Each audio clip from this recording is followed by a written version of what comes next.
कायनात जी वसियतनि में इंसान सिर्फ़ हिकु मख़लूक आहे, पर उन खां अलावा बि अहिड़ियूं मख़लूकूं आहिनि जिन खे असां ॾिसी नथा सघूं, पर उन्हनि जो ज़िक्र क़ुर पाक, हदीसनि में ऐं दुनिया जे मुख़्तलिफ़ तहज़ीबनि में मिले थो।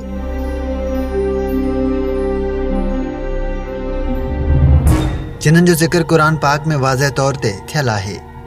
अल्लाह ताला सूरह जिन में फरमाए थो, अल्लाह जिन्हनि खे बाह जी लहर मां पैदा कयो आहे, जिन्हनि खे बाह मां पैदा कयो वियो जीअं इंसान खे मिटीअ मां, उन्हनि जी बि ॼम, मौत, शादी, खाद खुराक ऐं नस्ल हूंदी आहे।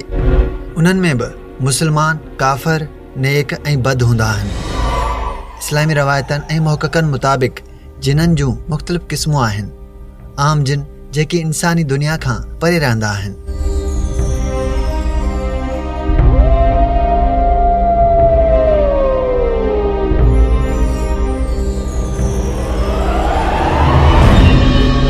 अफ़रीयत, ताक़तवर ऐं ख़तरनाक जिन, शयातीन, इब्लिस जा पैरोकार, जन जो कम फ़क़त गुमराही आहे।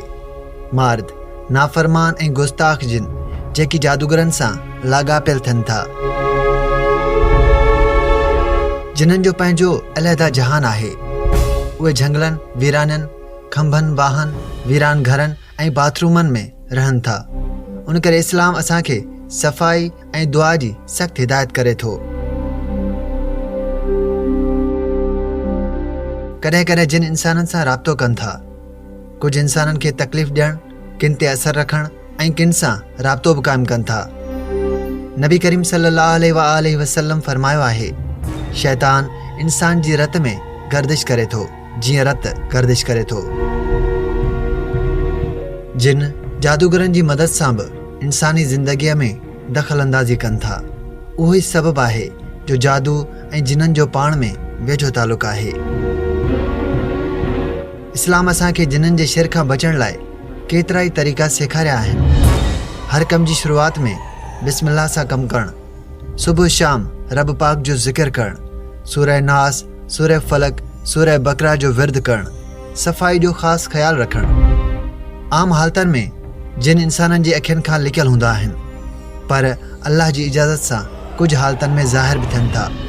उन्हनि जा रूप मुख़्तलिफ़ थी सघनि था, जानवरनि जी सूरत में, ऊंधाई, पाछो या कॾहिं इंसान जी सूरत में।